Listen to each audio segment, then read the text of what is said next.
Pour info, mon planning de publication a changé, les vidéos seront publiées le lundi, le mercredi et le dimanche à 12h05. Hello tout le monde, j'espère que vous allez tous et toutes très bien. Aujourd'hui, je juge vos pires expériences. Si vous aimez cette série, n'hésitez pas à vous abonner à la chaîne si jamais ce n'est pas encore le cas. Et en attendant, c'est parti. Hello Marine, j'espère que tu vas bien. Je regarde régulièrement tes vidéos depuis presque un an maintenant. Et j'adore la personne solaire et douce que tu es, merci, c'est très gentil. Mon anecdote à moi s'est déroulée samedi dernier. Je suis vendeuse dans une boutique de prêt-à-porter. Alors là, du coup, c'est l'inverse, hein. C'est pas du coup vos anecdotes avec des vendeurs. Là, du coup, c'est une vendeuse qui raconte. Je suis vendeuse donc dans une boutique de prêt-à-porter pour enfants dans le centre de Lyon. Des clients effrontés, j'en ai à l'appel, mais celle-là, je pense que je m'en souviendrai encore longtemps. J'ai absolument pas lu le truc, donc je découvre en live complet. Pour te donner le contexte, la boutique ouvre à 10h, je prends mon service à 9h45, le temps d'ouvrir, ranger, compter la caisse, les mails, tout ça, bref. Disons, waouh, t'arrives à faire tout ça en un quart d'heure, c'est chaud. Je rigole, mais en même temps, moi quand je travaillais chez Sephora, c'était pareil, hein. On ouvrait, quand on commençait à 10h, fallait arriver à 45. D'ailleurs, c'est hyper nul parce qu'on était payé à partir de 10h. Donc c'est un peu de l'arnaque là, je sais pas, dites-moi ceux qui travaillent dans les magasins, mais en fait, un quart d'heure plus un quart d'heure tous les jours à chaque fois, fini par faire quelques journées gratos à la fin de l'année. Bref, j'arrive donc vers 9h30 à la boutique, tu vois. En plus, elle arrive une demi-heure avant. J'ai toujours de l'avance à cause de mon bus. Je vois une femme qui secoue la porte, ok. Sympa déjà les gens qui secouent les portes, tu sais, cool. Tout va bien. Déjà, elle m'énerve car la porte est fermée, la grille baissée. La lumière éteinte et il y a marqué en gros ouverture à 10h. Voilà. Faut allumer la lumière à tous les étages. Je m'approche doucement et dis gentiment à la dame que la boutique ouvre dans une demi-heure. Elle se pousse, me laisse ouvrir la porte et entrer. Mais la voilà qui essaie de se faufiler avec moi. Non mais what? Je l'arrête et je lui dis que c'est pas encore ouvert et qu'elle peut pas encore rentrer. Elle me répond comme si j'avais insulté sa mère. Et alors, vous êtes là? Je suis là, laissez-moi rentrer. Sérieusement?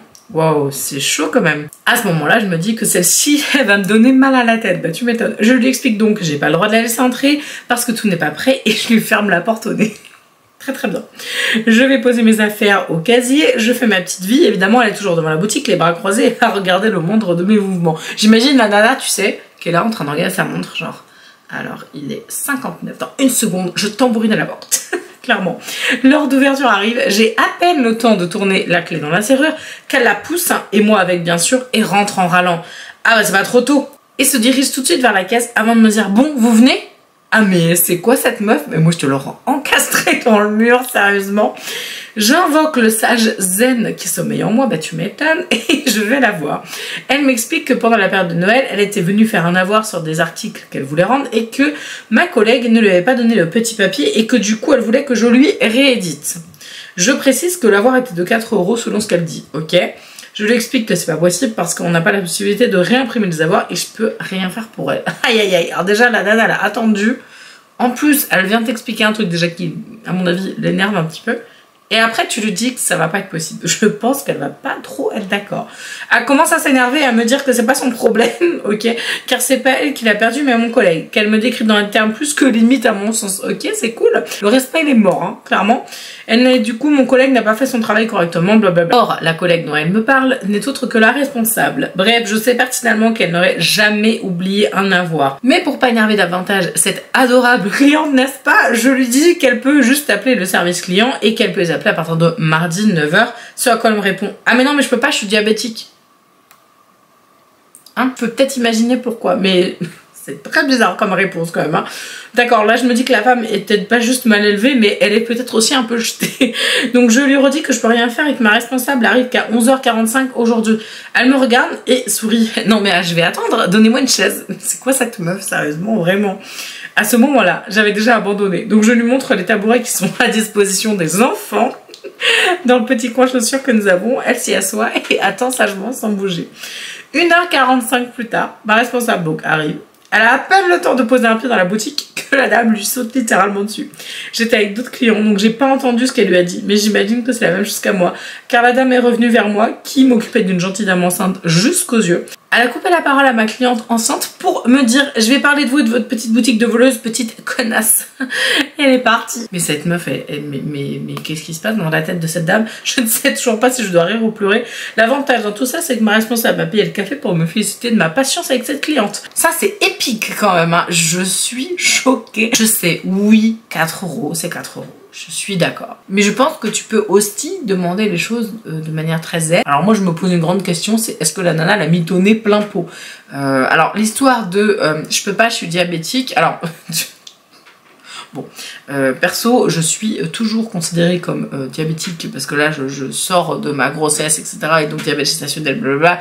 Potentiellement que je vais le garder, j'en sais rien, enfin bref. Mais le seul truc, enfin la seule raison, dites-moi s'il y a des diabétiques du coup dans les commentaires, mais le seul truc que je vois pourquoi la nana ne pourrait pas appeler un service client à partir de 9h, c'est-à-dire que la meuf t'a dit à partir de 9h, si tu les appelles à 10h, c'est pas grave. C'est que potentiellement elle doit se faire sa piqûre d'insuline ou son check de glycémie, je sais pas. Je vois que ça comme réponse et c'est complètement débile parce que du coup, si à 9h, tous les jours tu fais ton truc, bah tu le fais, puis dès que c'est fini, tu les appelles. Je veux dire, je comprends pas la raison de je peux pas les appeler, je suis diabétique. Donc c'est un petit peu très bizarre cette histoire, je ne sais pas. Si jamais vous avez la lumière qui s'allume en mode ah je sais pourquoi, bah, dites-moi en commentaire parce que là je vois pas du tout. Les gens comme ça, c'est quand même assez aberrant de voir en fait que pour 4 € tu peux autant t'énerver quand même.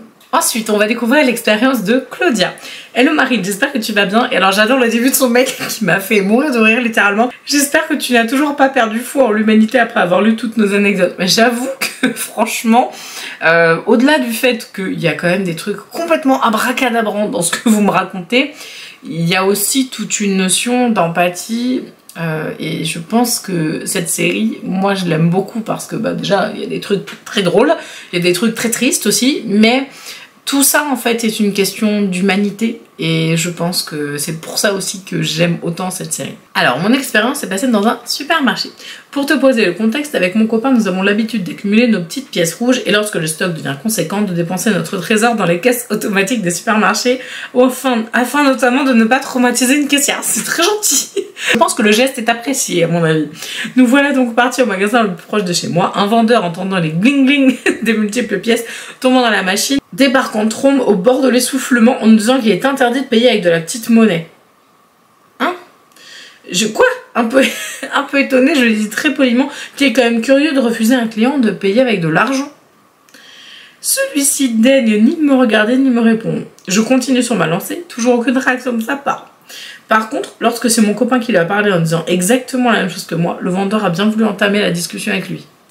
Sérieux? Non, là franchement, comeback en 1800, merci bien. Sur ces entrefaits, me disant que de toute façon il ne ferait pas attention à moi, n'ayant pas la capacité de changer de sexe en l'espace de 30 secondes. Vous me faites trop rire, hein. Franchement quand vous m'écrivez les trucs, des fois vous avez des sorties, c'est trop drôle. J'ai continué à payer avec mes petites pièces, ce qui l'a rendu fou, mais bon bah tant pis pour lui. C'est arrivé à ma maman récemment qui avait fait appel à un artisan pour rénover son appartement. Celui-ci ne s'adressait qu'à mon père, même pour répondre aux questions de ma mère. Sérieux. Oui, parce que c'est évident que quand on est une femme, on comprend déjà pas grand chose, mais alors le bricolage, encore moins.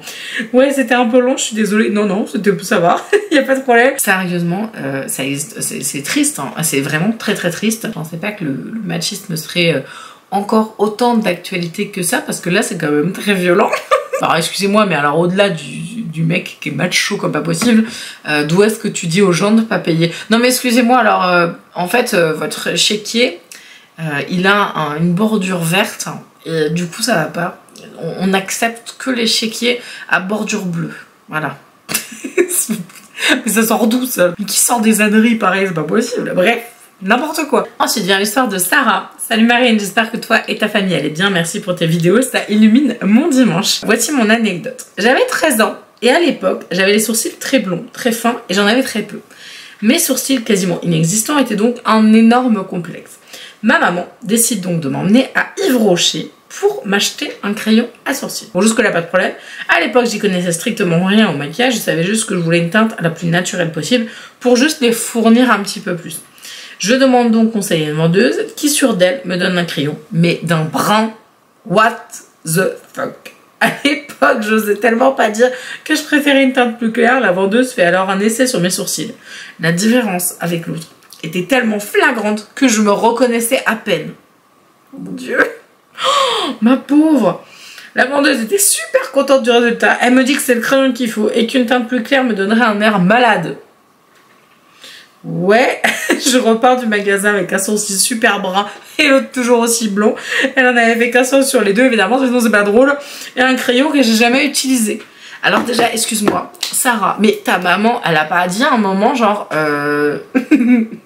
Il y a un petit problème de symétrie. Enfin, je sais pas. Moi, perso, j'emmène ma fille pour... je sais pas comment je vais faire d'ailleurs. Là, ça va être marrant. Quand ma grande elle va avoir l'âge de se maquiller, je pense que forcément je l'emmènerai en boutique. Sauf que la vendeuse, je vais te la suivre comme ça. Je ne la lâcherai pas, clairement.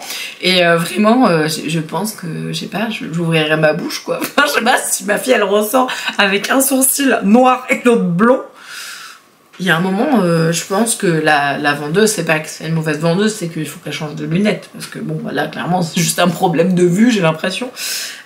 Donc Sarah, je suis vraiment navrée pour toi. En plus, c'est trop galère quand vous êtes très très clair au niveau des sourcils. C'est assez compliqué de trouver quelque chose qui, en même temps, densifie un petit peu le sourcil. Parce que bah, le poil blond, dès lors en fait que tu traces du trait en fait de maquillage, bah, ça se voit. Donc du coup, enfin c'est toujours très très compliqué de maquiller les sourcils très clairs, c'est tout à fait possible mais c'est un peu compliqué et donc je pense que là clairement ben, t'as dû tomber sur je sais pas, peut-être une stagiaire ou quelqu'un qui n'était pas du tout spécialiste dans le domaine du maquillage, peut-être qu'elle était beaucoup plus performante, on va espérer, dans le domaine du soin visage par exemple ou du soin corps, mais là clairement c'est pas possible, enfin je suis désolée mais tu vois une meuf sortir avec un demi-sourcil de enfin un demi-sourcil de maquillé, un sourcil de maquillé pas comme l'autre, je veux dire c'est pas normal. Donc je suis désolée pour toi Sarah, vraiment.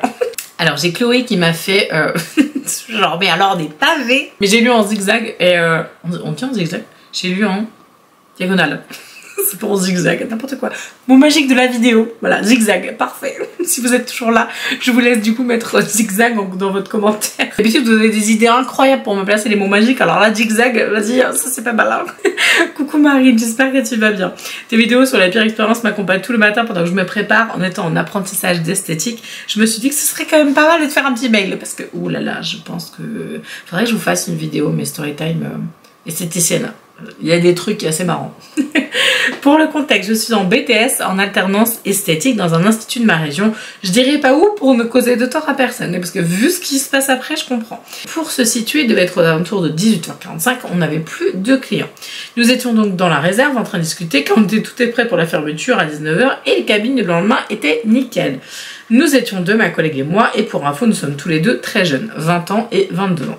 La sonnerie de la porte sonne, et ma collègue va donc voir dans l'espace accueil ce qui se passe.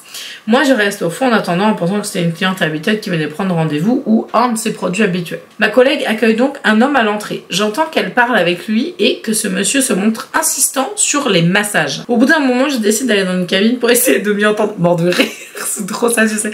La nana, attends, j'entends pas très bien. Il se passe quoi? C'est trop drôle, moi je suis trop comme ça aussi. En magasin, je faisais ça aussi des fois, je sais pas. Tu sais, t'es là, tu fais attends, il y a une conversation intéressante. Je me mettais sur les côtés. Oh, c'est pas bien de faire ça. Bon, bref. Donc, du coup, je rappelle que je suis au fond et j'entends pas tout. Donc, je décide d'aller dans la cabine pour entendre un petit peu mieux ce qui se passe. Car l'homme paraissait assez bizarre. Bon, là, pour le coup, si c'est vraiment pour protéger aussi ta collègue, c'est quand même. Faut quand même mieux le faire. Pour me rendre dans la cabine, je suis obligée de passer dans le couloir et d'être donc plus ou moins visible. Donc je peux aussi apercevoir de loin le monsieur qui, je pense, m'a aussi vu. Même pas 30 secondes après, il s'en va, j'entends dire à ma collègue « Oh là là, mon Dieu, mais qu'est-ce que je suis choquée !» Je sors de la cabine et elle me demande si j'ai écouté la conversation. Je lui dis que non, j'ai pas tout compris, seulement qu'il se renseignait sur les massages. Et là, elle m'explique. Et je te jure que j'étais sur les fesses pour rester poli. En gros, le monsieur était bien venu se renseigner sur les massages que nous proposions, mais il voulait pas de massage classique. Bon, ça c'est... Voilà. Bref, ça fait partie des trucs que toutes les esthéticiennes et esthéticiens, ils ont vécu au moins une fois dans leur carrière, c'est une obligation. Il faut savoir que pour certains massages, nous n'acceptons que les maris de nos clientes pour ne pas tomber sur des hommes un peu pervers, et c'est une précaution. Et encore, vous êtes sympa parce qu'il y a des instituts qui refusent carrément les hommes. Ma collègue a donc dit au monsieur que nous ne prenions pas les hommes car nous ne connaissions pas et c'était vraiment la première fois qu'il venait. Il avait répondu qu'on voulait se renseigner sur les massages en duo, chose qu'on ne fait pas car on n'a pas de cabine duo. Il a expliqué à ma collègue qu'il en avait fait avant dans le nord de la France ou en Belgique, je sais plus trop où. Il se faisait masser en duo avec sa compagne ou son compagnon a priori et qu'à la fin, les praticiennes les laissaient un petit moment dans la cabine. Tu te doutes bien qu'il s'amusait pas à enfiler des perles à ce moment-là. Il l'a bien fait comprendre à ma collègue. Ouais, d'accord. Ma collègue lui a expliqué que nous faisions pas ça. J'aime bien ta nave. Nous on fait pas ça, monsieur. Nous sommes des gens bien. Ok. Non mais c'est quoi ça? Il a renchéri en lui demandant si nous ne cherchions pas quelqu'un pour masser, puis s'occuper de nos clientes à la fin car elles seraient intéressées. Ah là par contre on est sur un niveau de dégueulassitude assez prononcé, vous en conviendrez quand même. Hein. Quand elle m'a dit ça, j'étais outrée. Je sais qu'il y a des instituts qui proposent ce genre de service. Sérieusement, il y a des... Ah, par contre, non mais alors sérieux, mais on vit dans quel monde quoi? Mes profs de bac nous ont toujours mis en garde car nous sommes à 1 heure d'une grande ville. Mais je pensais pas que des personnes allaient venir demander ça dans un village. Honnêtement, on avait trop peur qu'ils reviennent à l'Institut. Quand on a parlé à notre autre collègue, elle nous a dit qu'on aurait dû limite appeler à l'aide car ça aurait pu être hyper dangereux pour nous. Mais non, mais c'est clair. Oh là là, mon Dieu. Et j'adore le petit mot de la fin où elle me dit reste comme tu es car tu es une personne géniale. Vous êtes hyper gentil en fait, vraiment. Et tu crées vraiment un sentiment de partage et de proximité avec ta commu. Je t'avais envoyé une information via Insta et tu m'avais répondu par vocal. Tu parlais comme si on se connaissait, comme si on était copines et tout. Et je trouve ça trop cool.